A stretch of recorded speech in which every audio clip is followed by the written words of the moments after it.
Amen. Abayohamba kuyo abasoze benze njani baduke. Lingichaza mase lithi ke nabaziwula abayokuduka kodwa kulendlela. Usho ukuthi kulendlela akudingi ukuthi uzoyazi, akudingi ukuthi uzohlakanipha. Kodwa idinga ukuthi umthembe yena, umqalisi nomphelelisi wokholwa kwethu. Yena uzokuguide. So ngalawo mazwi lawo ngisho ukuthi nalo owamukela uJesu la etendeni kwathiwa umamukele ngoba ubona abanye. Nami kwakushiwo njalo uthi wenze njani umamukele ngoba ubona abanye. Obani bakhona bayeka. Bathi ngifuna ukusho ukuthi lo umamukele uyena ozokufundisa indlela. Uyena futhi ozokuhola. Ngiyafisa bazalwane namhlanje ukuthi siye ezwini likaNkulunkulu.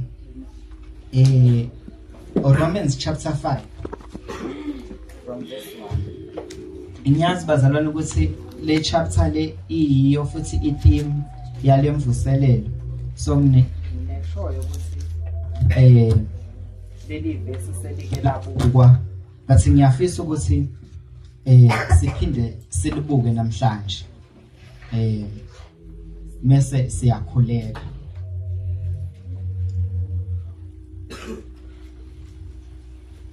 Abase Roma chapter 5 kusukela lapha ya ku verse 1. Ngifisa ukuthi sibuke nje lelizwi likaNkulunkulu sizwe ukuthi uNkulunkulu ngabe uthena namhlanje ebusuku bese siyakhuleka. Ngicela kufundeka kanje. Ngakho lokhu sesilungisisiwe ngokukholwa. Sinokuthula kuNkulunkulu ngeNkosi yethu uJesu Kristu. Okungaye sinokungena ngokukholwa kulomusa esimiku. Siyazibonga ekwethembeni inkazimulo kaNkulunkulu.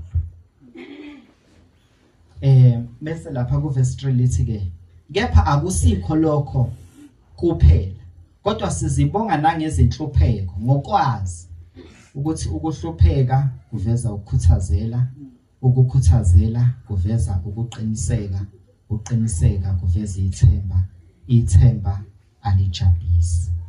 Ngokuba uthando lukaNkulunkulu lutheliwe ezinhlizweni zethu ngomoya ongcwele esimuphiweyo. Ngokuba sisebuthakathaka uKristu wafela abangamesaba uNkulunkulu ngesikhathi esifaneleyo. Ngokuba cishe kungenzeki ukuba umuntu afele olungileyo, kodwa mhlawumbe ungase kube khona ongaba nesibindi sokufela omuhle. Kepha uNkulunkulu uyabonakalisa ukusithanda kwakhe ngalokho ukuthi siseyizoni uKristu wasifela. Ngakho kakhulu sesilungisisiwe negazi lakhe, siyakusindiswa ngaye olakini. Baba, izwi lakho liyaphila, linguwe Baba uqobo, liphefumulelwe nguwe. Namhlanje Baba sihlangene namhlanje siyibandla lakho. Sifisa ukuzwa wena uNkulunkulu okhulumayo, uNkulunkulu wezambulo, wambula Baba izwi lakho. Sifisa Baba ukutholwa wena ezwini lakho. Sisizakale Baba impilo zethu. Zuza Baba abaningi namhlanje ngalo. Udunyiswe wena njengoNkulunkulu ngegama lika Jesu. Amen. Ngifisa bazalwane namhlanje ukuthi sibuke nansi incwadi yabase Roma. Mase sibuka le chapter le chapter 5. Incwadi yabase Roma enye incwadi nengcolele bazalwane sizoyikhuluma nje kanje, ngizwa ngithi ya sizoyikhuluma nje kanje. Incwadi yabase Roma iyenye incwadi engasho ngithi incwadi emnandi. enye incwadi ezimnandi othi mawuyifunda uthola ukuthi inezinto eziningi eziqukethwe. Ngiye ngithi incwadi mhlambe okungabalula nje ukuyifunda ngoba iyafundeka. Kodwa futhi incwadi ehlanganise izinto eziningi yayigoqa yayihlanganisela ndawonye. Ngiye ngithi ke incwadi egcwele izifundiso. Ngamanye amagama incwadi okungelula ukuthi mawuyifunda izinto ohlangabezana nazo udlule kuzo kalula. Ngendlela ukuthi abalifundile nje iBhayibheli ama debate amaningi avela kuyo lencwadi because kunezinto eziningi ezitholakala la kuyo lencwadi ezizifundo noma ezizifundiso ezithe ukujula. Njengokuthi nje njengayo nje i-theme ya lemvuselelo esikhuluma ngayo ukulungisiswa noma i-justification. I-justification ingenye yama topics angelulanga okuwukuthi kuyahlalwa kuwo abuke, but ziningi ke izinto ezikhona ezitholakala la no election, zonke izinto even isivumo senkolo sitholakala kuyo lencwadi. So incwadi yona engasho ngithi iqukethe izinto eziningi ngenxa ukuthi nompostoli uPaul ngekhathi eyibhala lencwadi ezinye zezinto ayifuna ukuzenza ngekhathi ebhalela leli bandla wayifuna ukuveza ukuthi yena yini ngizothi noma sithini isifundiso sakhe ngoJesu ukuze uma esefika kubo sebazi ukuthi kahlehle yena isithini yini le ayifundisayo ngoJesu. Because la ngakhathi ebhala lencwadi kwabase Roma kwakukhona ingqushunqushu ezayikade zikhona eqondene nakho njalo ukukholwa ngezinto eziningi laba abangamaJuda nalaba abangebona amaJuda abezizwe kukhona izinto eziningi ababephikisana ngazo. But namhlanje bazalwane angikho noma asikho lapho, but ngifuna ukuveza ukuthi lencwadi iyenye yencwadi engasho ngithi nezinto eziningi eziphathelene nensindiso yethu zitholakala kuyo lencwadi le yabaseRoma. But ezinye zezinto engiye ngayinothisa kuyo lencwadi ukuthi uzothola ukuthi lencwadi igama elithi faith noma igama lokukholwa liningi kakhulu kule ncwadi le. Uzothola ukuthi kancane kancane uzomuzwa uPaul uma ekhuluma uzolibalula kaningi igama lokukholwa. So uma ebalula leli gama leli lokukholwa lokho ukusebenzisa ngoba iaudience yakhe yayixubene nani namaJuda, futhi amaJuda ase influenceile wonke umuntu ukuthi wonke umuntu ukuze ezokholwa kumele azi ini umthetho. So uma ebalula leli gama leli lokukholwa wayifuna ukukhipha ukuthi insindiso noma ukulungisiswa akuzi ngokwemsebenzi, akuzi ngokomthetho, kodwa ukulungisiswa kuza ngokukholwa. So isizathu sokusebenzisa kwakhe ke leli gama lefaith ukuthi abantu bengabi nomthetho, bengabi nemsebenzi mase belahla ukukholwa. Angithi niyazwa. So manje ke ufuna ukuthi ke wonke umuntu owezizwe, owumJuda, owumGreek noma owubani kodwa akabe nakho ukukholwa. Angithi kuyezwakala bazalwane. But ke uzobona ukuthi lencwadi le imnandi kakhulu. Ziningi izinto ezenza ukuthi lencwadi ibe mnandi. Okokuqala bazalwane kunezinto afuna ukuyiveza. Ufuna ukuveza ukuthi ke umuntu ngoba ngade ngisho ngithi mina umuntu akalungisiwe la umbhalo ufuna ukuveza ukuthi umuntu akalungisiswa ngokomsebenzi noma ngokomthetho, kodwa umuntu ulungisiswa ngokukholwa. But ngiyithanda indlela ayintroduce ngayo lencwadi kusukela lapha ku chapter 1 uthi mayisuka mayiqala lapha ya ko chapter 1 into yokuqala uzoveza ukuthi wonke umuntu unjani mubi noma wonke umuntu wonile kodwa uzothi mayiqala uzoyiqala ngokwegaba okokuqala uzoqale eveze ukungalungi kwalabo abangabezizwe angithi nezo bazalwane ufuna ukuveza ke ini ukuthi ke abezizwe kungani bedinga ukulungisiswa ngokukholwa so nanso ke into azoyenza uzothi ke ngokuba bonke bonile basilalelwe inkazimulo kaNkulunkulu leyo nto leyo bazalwane ufuna ukuveza ukuthi akekho umuntu amvalela ngaphandle ngokuba wonke umuntu owaziyo umthetho ongawazi umthetho kodwa wonke umuntu unjani wonile usilalelwe inkazimulo kaNkulunkulu ngamanye amagama wonke umuntu wonile inkazimulo kaNkulunkulu isukile kuye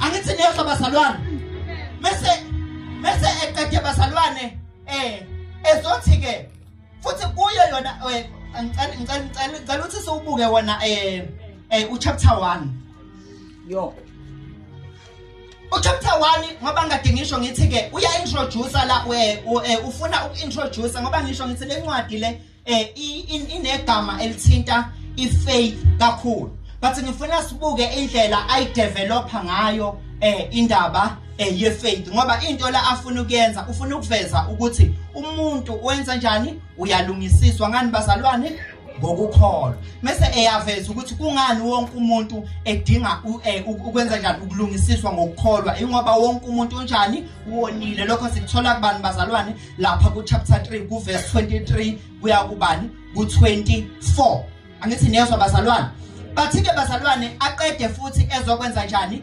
ezoveza itheme yayo lencwadi itheme yale ncwadi ithini itholakala lapha ku verse 16 chapter 1 verse 16 uzothi ngokuba anginamahloni ngevangeli yo ngokuba lingamandla kaNkulunkulu kube yinsindiso kulowo nalowo kumjuda kuqala nakumGreki angithi ngiyafakala bazalwane itheme nje yale ncwadi imije lapho ukuthi ngokuba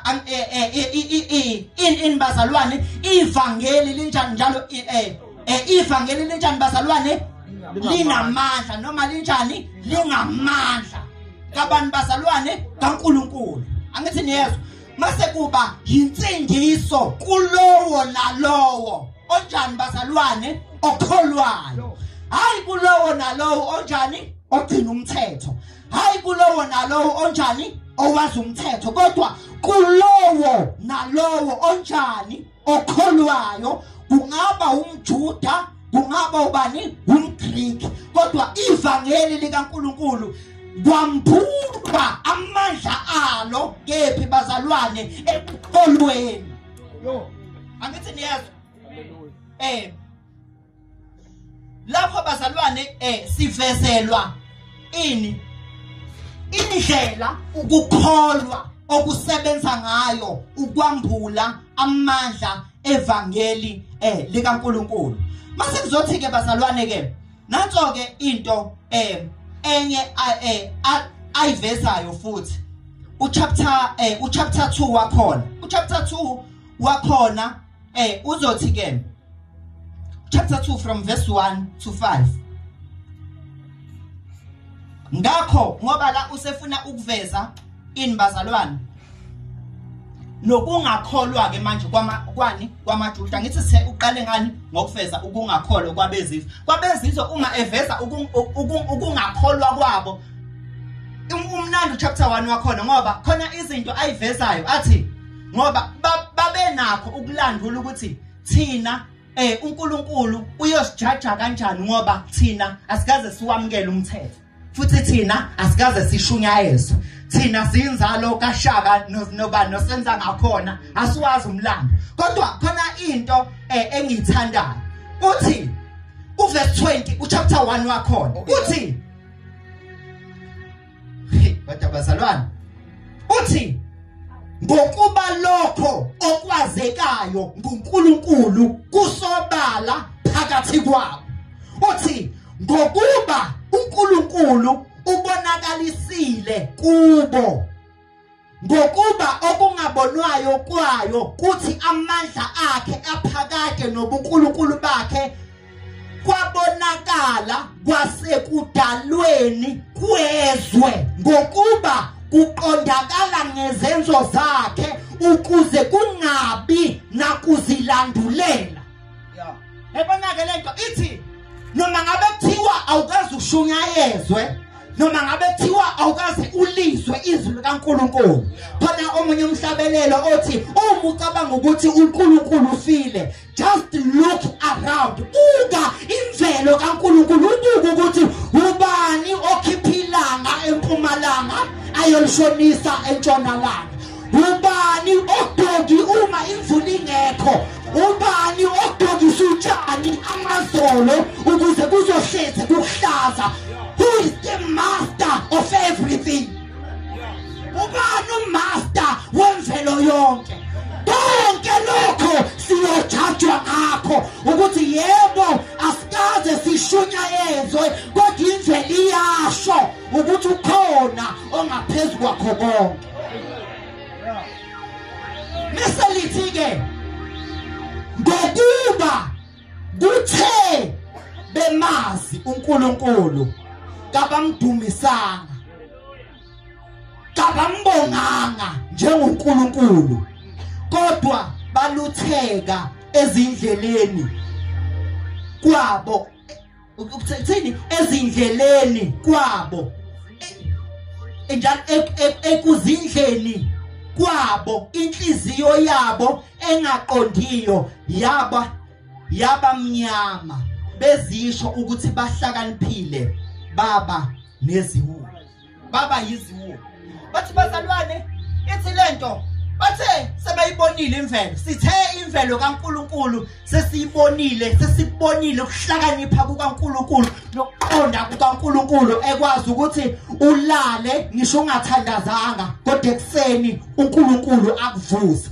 kodwa akekho oke wambona uNkulunkulu so uthena ke kuthe sebemazi ukuthi ukhona ongaphezulu kwakho konke kodwa bangamdumisa lokho ke kwenza ukuthi ke sonke sibe guilty sishunyayeziwe singashunyayezwanga sithe sazi ukuthi khona ongenhla kodwa sangamrecognize sangamdumisa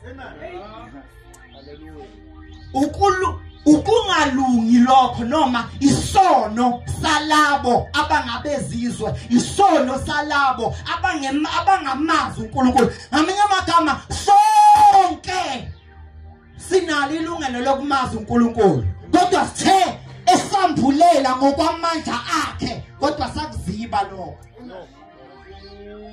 abanye ke bazalwane agcinanga nje ngemvelo kaNkulunkulu abanye behlelwe izehlo enzima kabi uNkulunkulu wazambula empilweni zabo kodwa bafunanga ukurecognize ukuthi this was God ngizokala bazalwane abanye behlelwe izehlo abazi ukuthi lokhu kusinda kwami kwangesona isandla somuntu kodwa kwakuyisandla salowo ongabonwayo kodwa baziba bangamdumisa lithi ke iBhayibheli ke bathe sebemazi ngabamdumisanga so bazalwane yini lokho ukungalungi kwalabo abanjani bazalwane abangashunyayezwanga but this is chapter 1 ekhuluma ngalezo zinto lezo but bazalwane ku chapter 2 uyayidevelopa itheme yakhe ku chapter 2 ku chapter 2 ku verse 1 ku verse 5 uthi uverse 1 uma esekhuluma ke manje ngokungalungi kwani kwamaJuda amaJuda imaphi ilawa amkela ini umthetho noma ilawo umthetho owafikela kubo uthi ngakho awunakuzilandulela wena muntu noma ungubani owahlulelayo ngoba laba abangamaJuda babesahlulela thina ngoba thina uMose akazange enze njani awuthole umthetho bese enza njani ezosinikeza nathi but bona bebe isizwe esenjani esikhethekileyo so babe nakho ukwenza njani ukwahlulela usethi ngokuba ngalokho owahlulela ngakho omunye uyazilahla wena ngokuba wena owahlulelayo uyakwenza khona lokho nawe siyazi ukuthi ukwahlulela kukaNkulunkulu kungokweqiniso kubehlela abenza okunjalo ucabanga lokho yini wena muntu owahlulela abenza okunjalo ukwahlulela kukaNkulunkulu na kumbe uyayidelela yini ingcebo yobumnene neyokubekezela neyenyewe yakhe ungazi ukuthi ubumnene bukaNkulunkulu bukuyisa ekuphendukeni na kepha ngobulukhuni bakho ngenhliziyo engaphendukileyo uzibekele ulaka ngosuku lolaka nalokwambulwa kokwahlulela okulungileyo kukaNkulunkulu uyakuvuza yilowo nalowo ngokwemisebenzi yakhe labo abafuna ngokukhuthazela ekwenzeni okuhle inkazimulo nodumo nokungabhubhi bathola ukuphila okuphakade bathi bazalwane la sithola inibazalwane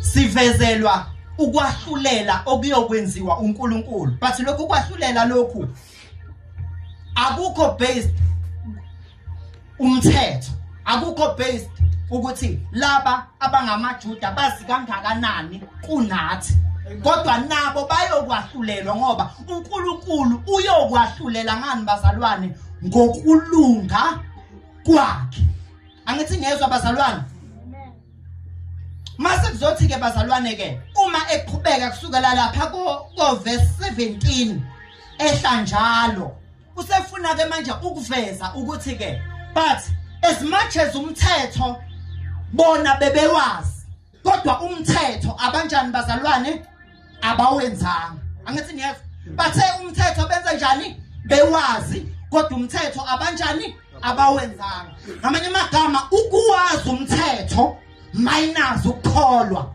akubasizanga ngoba bathe bewazi kodwa bahluleka ukwenza njani ukuwenza noma bebe uphethe noma bona bawamukela ngezandla kodwa awukwazi wenza njani awukaze ubasize ngakho ke uNkulunkulu uyokwenza njani bazalwane uyokubajaja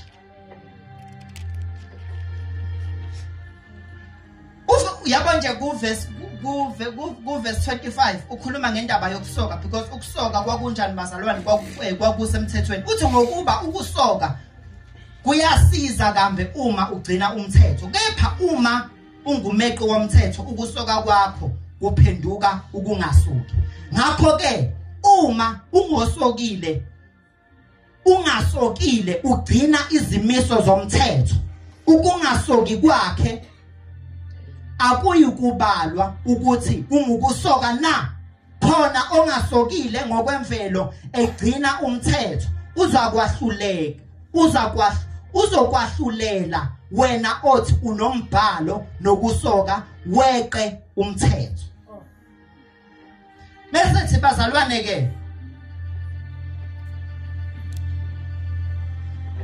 lento iveza ukuthi lento yayingekho mayilana nokwazi umthetho kodwa lento imayilana nokugcina intando kaNkulunkulu lento ayikho mayilana nani bazalwane nokwenza imisebenzi kodwa lento imayilana nani nokuwenza inibazalwane intando kabani kaNkulunkulu uthi ke uma wenza intando kaNkulunkulu kodwa noma ungasokile ngokwenyama njengamaJuda uthi wena uyafana nonjani nosokile mesethi uma umJuda esokile kodwa engawugcina umthetho uyafana nonjani nongasokile yini labazalwane afuna ukuyiveza ufuna ukuveza ukuthi bonke bonile basilalelwe yini inkazimulo kaNkulunkulu yini afune ukuveza ukuthi wonke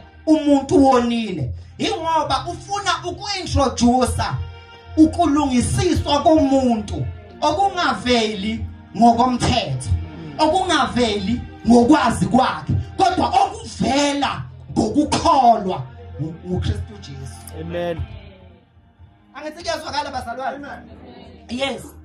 Iyona ndlela leyo uPaul ay developa ngayo lencwadi yakhe but uma ufuna ukuyifunda in details ngishilo ngathi uma usulithola ithuba ufunda chapter 1 ufunde no chapter 2 uzoyibona lezi zinto lezi uPaul akhuluma ngazo lapho eveza khona ukungalungi kwethu aveze ukungalungi kwani bazalwane kwamaJuda but bazalwane uzobona ukuthi mayiqhubeka lapha ku chapter 3 uzombona ukuthi ke njengamanje ufuna ukintroduce ukuthi ke kodwa phezulu kwakho konke lokho kukhona ukulungisiswa komuntu noma umuntu uyalunga engalungi ngokwemsebenzi kodwa umuntu elungisiswa ngani bazalwane ngokukholwa nje kuphela ungekho ubani bazalwane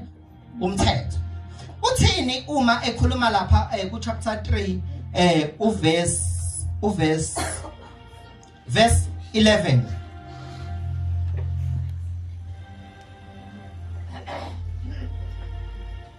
noma ake siqale lapha nje ku verse 10 uthi njengokuba kulotshiwe ukuthi akakho olungileyo akakho noyedwa akakho njani olungileyo akanjani futhi akakho noyedwa athi verse 11 akakho oqondayo akakho ofuna uNkulunkulu bonke baphambukile bonke baphenduke umbuqa bonkana akakho owenza okuhle akakho noyedwa umphimbo wabo uyiliba elivulekileyo nezilimi zabo bayakhohlisa isihlungu sezinyoka siphansi kwezindebe zabo umlomo wabo ugcwele ukuthuka nokubaba izinyawo zabo ziyashesha nani bazalwane nanokuchitha igazi incithakalo nosizi kusezindleleni zabo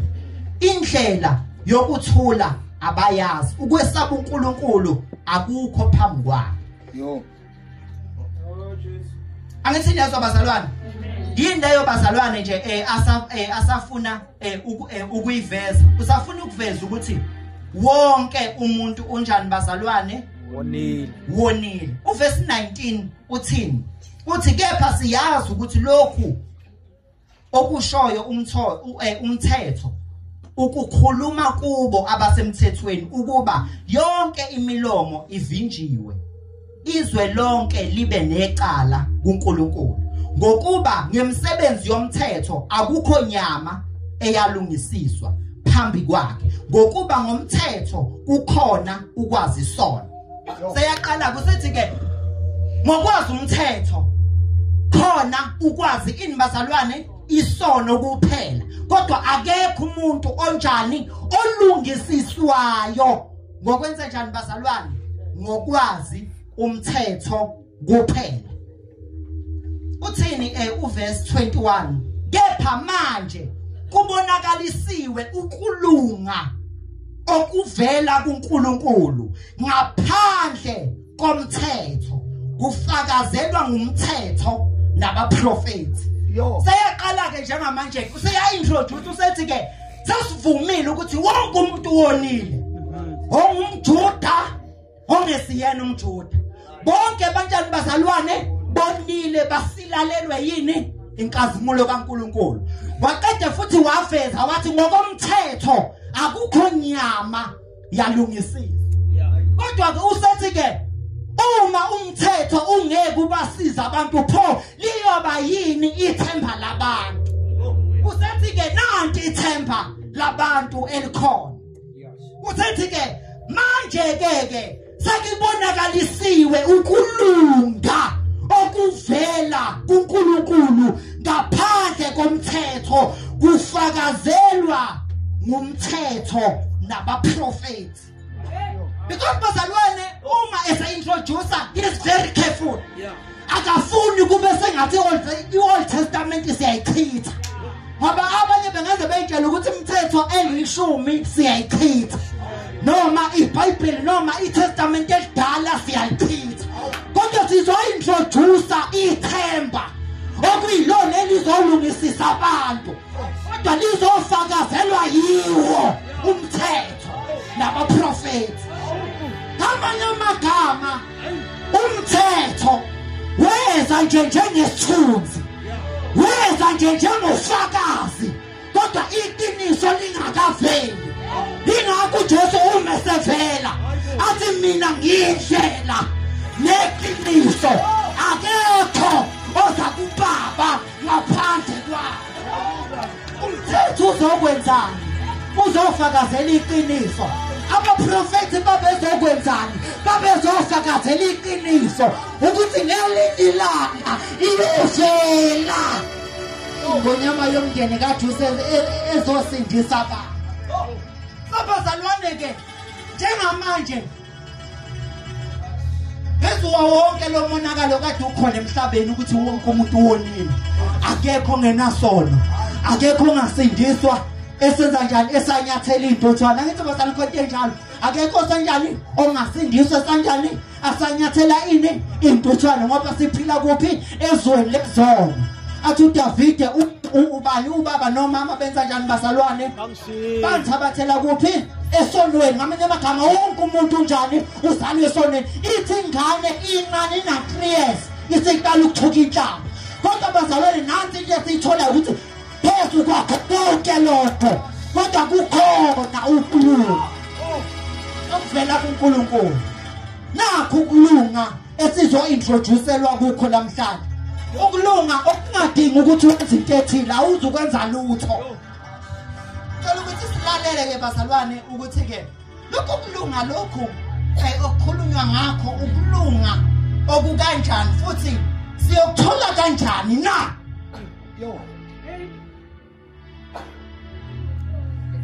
Hallelujah. Angithi enye into nje bazalwane ekhona ukuthi kulokho kulunga lokhu esikuthola ngokukholwa uqeda konke ukuyibonga. Kodwa yini konke ukuyibonga? Akekho ngayibonga athi ngimi ngamandla ami, ngimi nje ngani ngamandla ami, ngimi ngani ngokwazi kwami, ngimi ngani ngokuqonda kwami. Ngoba ngokomthetho babekhona abanjani bazalwane ababeyibonga ngani ngokwamandla abo, because kwakudinga effort yabo epheleleyo ukuze bezokwazi kwenza njani ukugcina umthetho. That is why kwakukhona abantu ababephakeme abangakwazanga ukubona uJesu ngisho sefikile, ngoba babeyibonga bona ngokwenyama.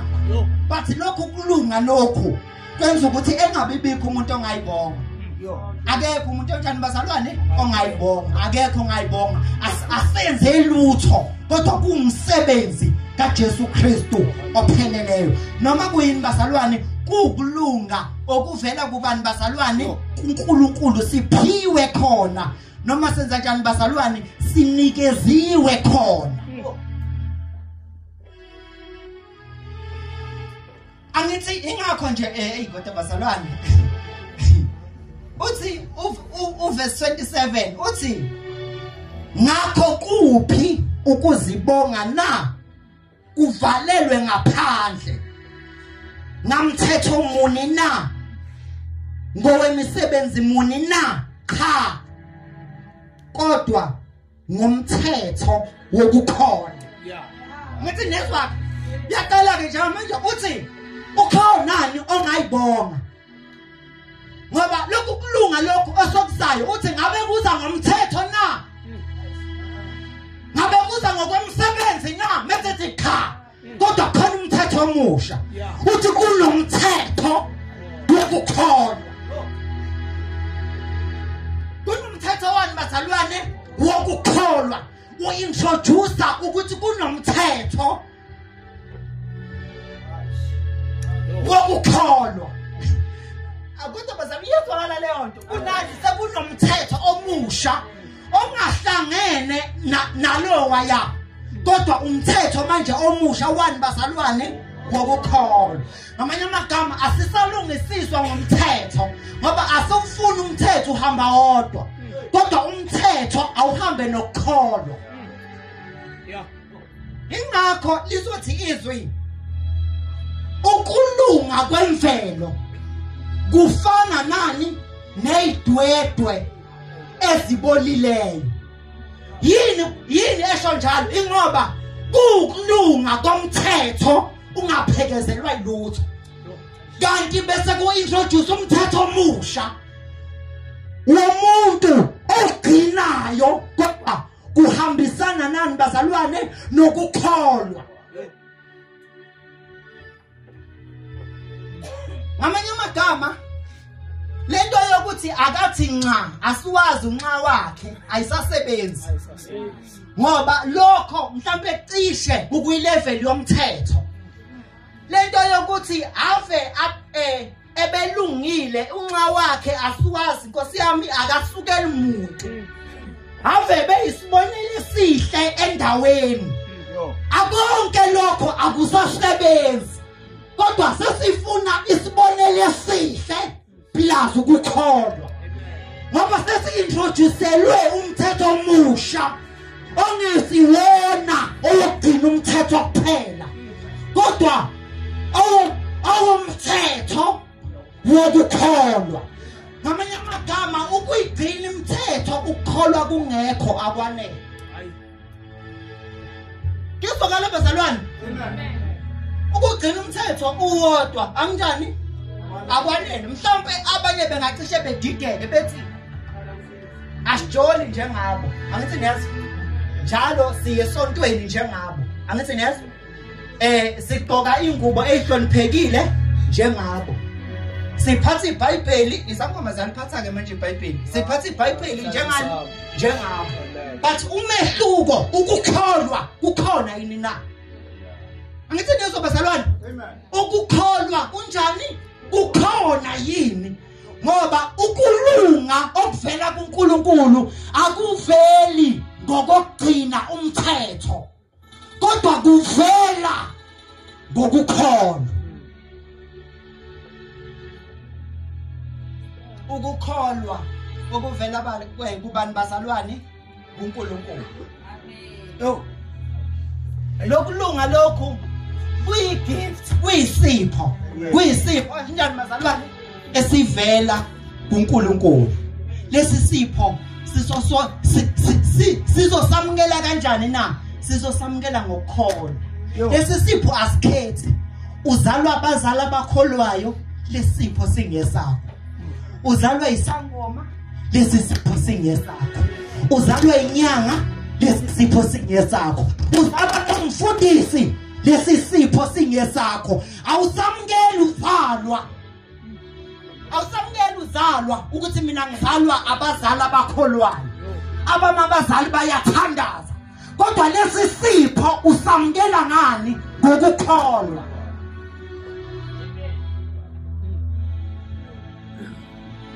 Ukulungisiswa ngani bazalwane? Ngokukholwa.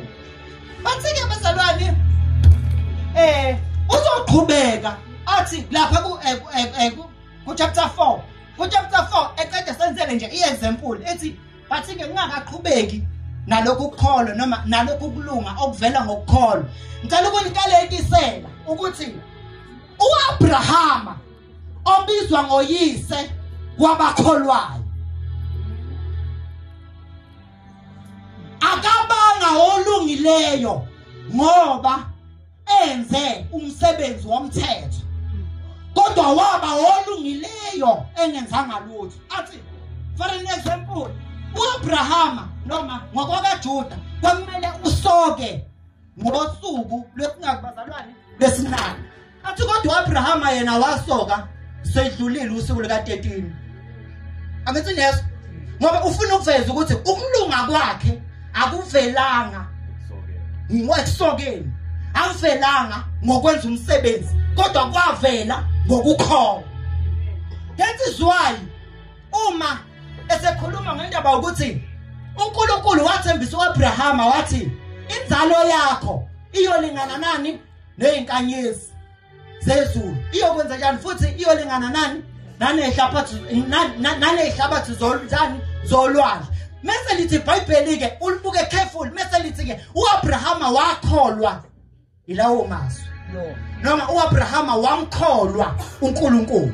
Ngamanye amagama uAbraham, that is why kuthiwa uyise wabakholwayo, ngoba wakwazi nokukholwa uNkulunkulu mhla ethi phuma ezweni lakini, phuma ehlotsheni zakho. Mase kuthi bonke abayolandela uNkulunkulu kanjalo ngokukholwa uyoba uyise wabo. Ngamanye amagama ukukholwa aqali manje ngoba sakintroducewa ngupostoli uPaul, noma aqali manje ngoba sakintroducewa kwiNew Testament, but na kwi-Old Testament sinayi example eyalandela uNkulunkulu ngokukholwa. Faith ingenzanga lutho, hayi ngokomsebenzi kodwa nje yakholwa uNkulunkulu. Ngoba esikhathini samanje ngisho uJesu esekhona bayingcosana abamlalelayo uNkulunkulu mayethi phuma, ucabanga uphumbe udunguzela ungazi uyapi, kodwa ukholwa uNkulunkulu uthi kodwa ngiyamkholwa lo ongibizileyo. Bathi ke uAbraham wenza njani bazalwane? Wakholwa inkosi. Uchapter 4 uverse 3 wakhona uthi ngokuba umbhalo uthini na? Uthi kepha uAbraham wakholwa uNkulunkulu kwambelwa noma wambalela ukuthi kuyini bazalwane kungokulunga. Ngamanye amagama ukulunga ngokukholwa aqalanga manje, kodwa uAbraham wenza njani? Wakholwa uNkulunkulu kwase kubalelwa kuye ini bazalwane ukulunga. He was justified by faith. The Old Testament. Angithi niyazwa bazalwane? He was justified by faith. Kodwa kuphi? The Old Testament. That is why kuthiwa uyise wabakholwa. Asi uyise wakwa-Israyeli kuphela noma wakwi-Old Testament kuphela, because ilevel yakhe yayi-high kakhulu. Kwakuyi-level yokukholwa, wayi-operator kwi-dimension yani bazalwane yokukholwa, ye-faith.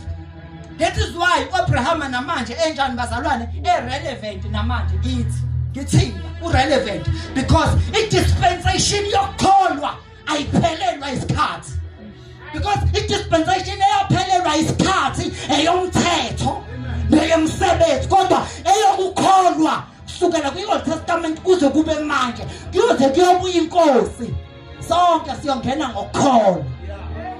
That is why uAbraham namanje he is still relevant. Uyise wabakholwayo ngoba bonke abakholwayo njengaye uyoba uyise wabo. Angithi kuyazwakala bazalwane?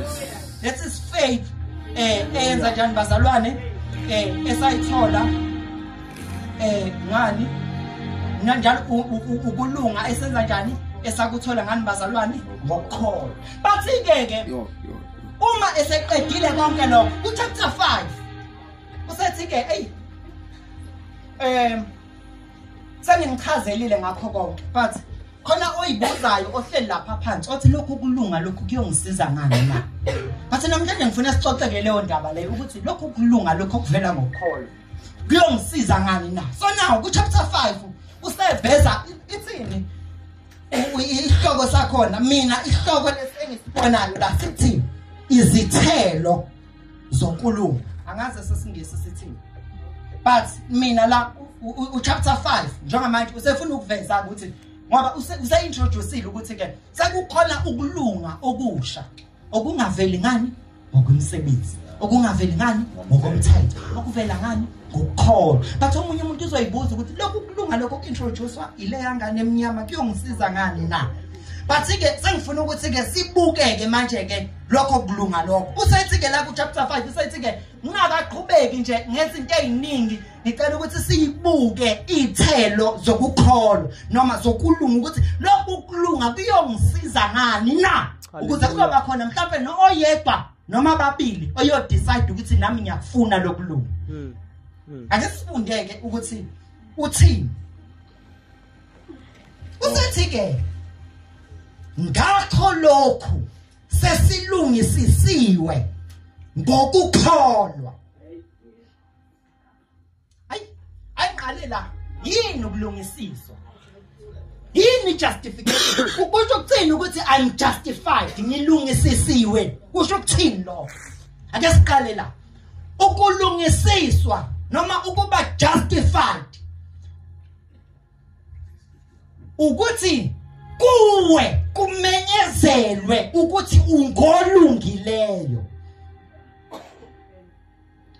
ukuthi kumemezele uNkulunkulu adeclare athi sibanibani wakasibanibani ungolungileyo angithi niyazwa bazalwane you are declared bani righteous ukulungisiswa lokho bathi-ke kwenzeka kanjani iprocess enjani uma umuntu elungisiswa noma evela njengolungileyo ngoba ngiye ngithi-ke ukulungisiswa noma ukuba justified ukuvela njengolungileyo uvela kanjani-ke njengolungileyo ngiyisebenzise bazalwane le illustration ethi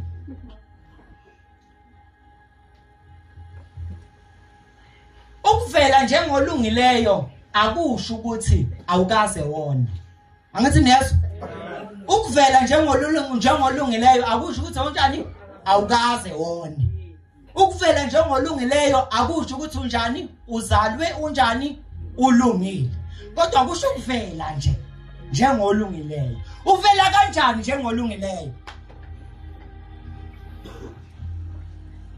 kufana nani bazalwane kufana naseyinkantolo nabo eyinkantolo uma isigebengu senze icala nisazi nje emphakathini ukuthi lo uyintshontshile iTV yakaSimanibala siyamazi vele ingane kabani isiyaziwa vele ukuthi iyona ngoba nje ihambile le TV vele iyona amateka abebheke ngapi uNkulunkulu wami iyona angithi niyezwa bazalwane kuyaziwa mhlawumbe ebe khona nofakazi walokho ukuthi ngempela usibanibani ukwenzile lokho but bazalwane sivamise ukuphoxela siwumphakathi ngithi angidlulise lokho ukuthi uthola ukuthi umuntu uzohamba aye lapha ayovela angithi nezo bazalwane vele sikhona sivile siwumphakathi vele usevamisile ukwetshontsha neredo kagogo yena vele uyaziwa but bazalwane into efike yenzeke lapha kuye kwenzeke lifike ijudge liphambane nathi sonke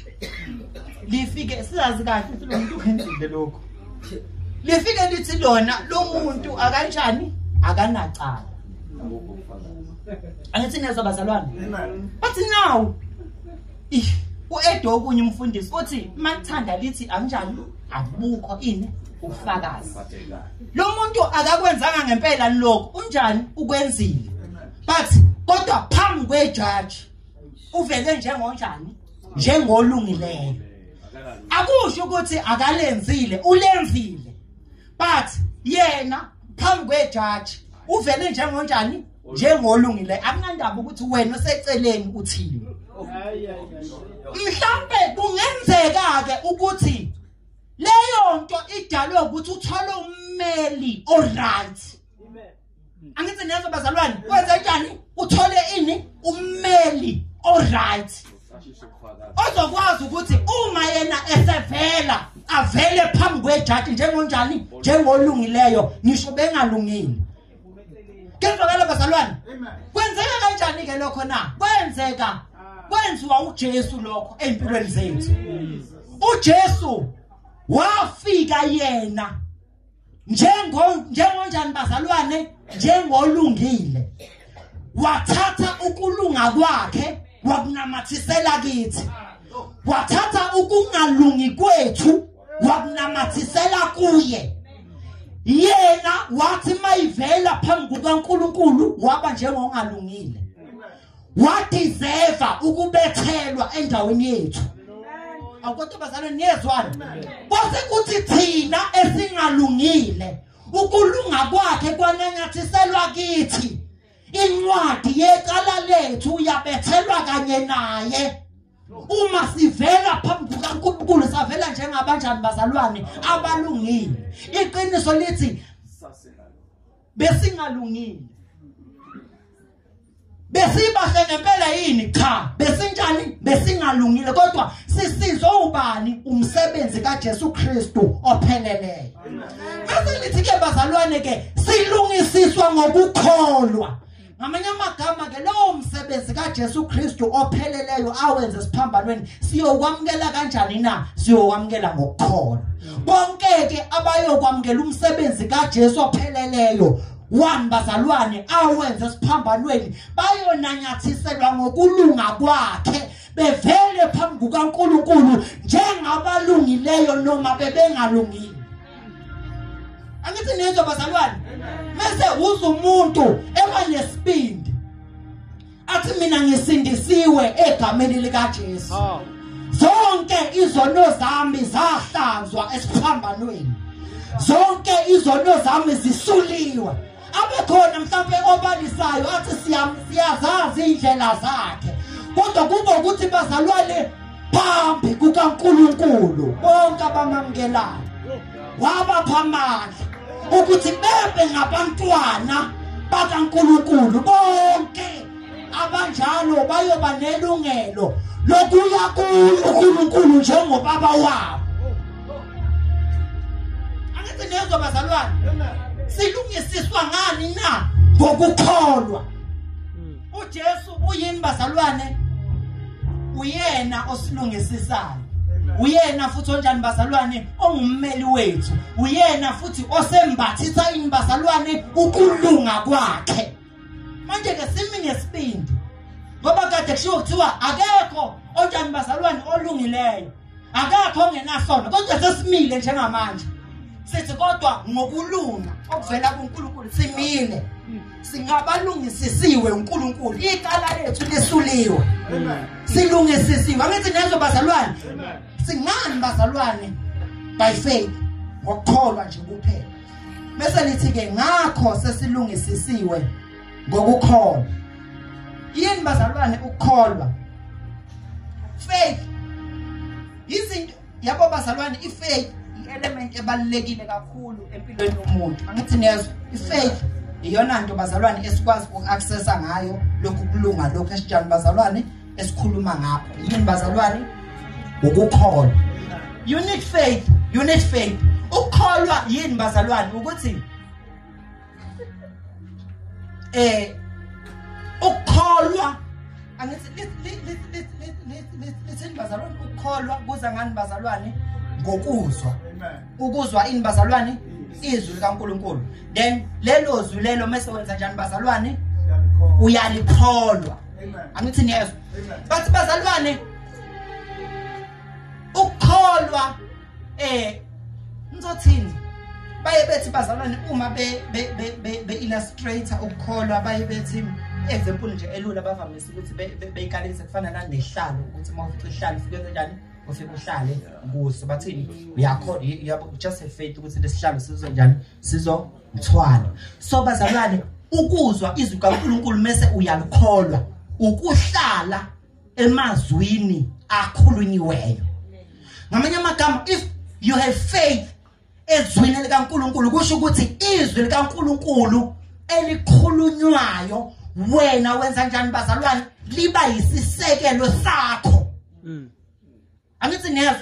Wenza njani? Uyaqala ube nani bazalwane ne foundation entsha eyini eyizwi likaNkulunkulu. So if you have faith wenza njani bazalwane? Uyalamukela kodwa ulamukela ngokuzinza kulo izwi likaNkulunkulu. Amen. Keswakala bazalwane. So now ukukholwa ke kuyinto enjani bazalwane ebaluleke kakhulu. Ingakho lizothi ke izwi kaNkuluNkulu ngaphandle kokukholwa akukho ukwenza njani ukumthokozisa ubani uNkulunkulu. Akukho nje ukwenza njani ukumthokozisa ubani uNkulunkulu. Ngamanye amagama if ungalahla ithuluzi lokukholwa uNkulunkulu akakwazi ukwenza njani ukuthokoza ngawe. Uma nje ufuna ukubona uNkulunkulu ethokozile yiba nani iba nento ebizwa ngani ukukholwa. Have faith. Then if uke waba lokukholwa uNkulunkulu unjani uyakwazi ukwenza njani ukuthokoza ngawe. Ngamanye amagama ke bazalwane ke ngishilo ngathi mina lokhu kulunga lokhu esikhuluma ngakho awusakutholi ngani ngokwenza awusakutholi ngani ngomthetho ukuthola ngani ngokukholwa. Ngamanye amagama you just receive amazwi noma izwi likaNkulunkulu uqede uwenze isisekelo sakho. Angithi yes ngaphandle kokwenza ini okuthile you just receive ini amazwi kabani kaNkulunkulu uwenze ini isisekelo sakho mase uba njengonjani bazalwane mase uyalungisiswa ngokuzwa nje ini amazwi kaNkulunkulu. Ngamanye amagama uma kuukuthi bazalwane okhona la ozwayo amazwi kaJesu ngoba siwakhuluma njengamanje ukuthi mina njengoba ngiyisoni kangaka angidingi izinto eziningi ngidinga nje ukuthi ngikholwe umsebenzi kaJesu Kristu opheleleyo then uzolungisiswa. Ingakho lizothi iBhayibheli uma ukholwa ngenhliziyo uma wenza njani ukholwa ngenhliziyo uqede wenza njani uvuma ngomlomo uconfessa lento oyizwayo bese lithi uzokwenza njani uyakusindiswa. Uma ususindisiwe uzobe usunjani usulungisisiwe ngendlela esimple kanjalo. Angithi nezo bazalwane ukuthi wenza njani ukholwa ngenhliziyo uqede wenza njani uvume ngomlomo bese wenza njani uyasindiswa usulungisisiwe. Ngani bazalwane ube nefaith ngokuthi ifaith yakho wenza njani wayiconfessa bese wenza njani uyalungisiswa njalo kanjalo wenza njani uyasindiswa. Bathi bazalwane ngithe sizokhuluma ngani ngama benefits. I-benefit yokuqala esinayo bazalwane ithini sesinokuthula noNkulunkulu. Ngamanye amagama umuntu nomuntu ubekade kanjani bazalwane engenakho ini ukuthula noNkulunkulu besikade senze njani siqabene noNkulunkulu bekade kukhonani isixakaxaka phakathi kwethu nobani noNkulunkulu. Kodwa ngokukholwa noma uma sesilungisisiwe sesinani bazalwane sesinokuthula nobani noNkulunkulu sesinokungena futhi kephi bazalwane emseni okuyiwona esinjani bazalwane esimi kuwo. Siyazibonga futhi ekwethembeni ini bazalwane inkazimulo kabani kaNkulunkulu. Cela ukuthi bazalwane ngivale la sengiqedile ngithi nezo bazalwane amen sengiqedile sinokungena ngani bazalwane emseni esinjani esimunguwo. Siyazibonga futhi kephi ethembeni lani bazalwane lenkazimulo. Ngifuna nje ukuyivala lapho. Ngifuna bazalwane ukuthi before ngikhuleke ngifuna sazi ukuthi uma usuwamukele bani uJesu uba nefoundation entsha uba nani nestand esisha esibizwa ngani ngomusa. Angithi yes siyaqala sime kuphi bazalwane emseni siphile kuphi futhi emseni kaNkulunkulu mase siba nani bazalwane nethemba lani bazalwane lenkazimulo. Ithemba lenkazimulo ileli kubabundlanza kade khuluma ngalo la. Ithemba lenkazimulo lokuthi ke uma usukholwa awukholelwa ukulungisiswa kuphela awukholelwa ukuma emseni kuphela kodwa ukholelwe ekutheni nginethemba lenkazimulo ezayo. Ngamanye amagama lokho kwenza ukuthi ume ngisho usukutholile konke owukuthandazela uthi kodwa inkazimulweni angikafiki. Angithi nezo bazalwane ngisho usuyitholile zonke imoto ubukade uyifuna zonke imali ubukade uyifuna uthi kodwa ngizoqhubeka ngikholwe.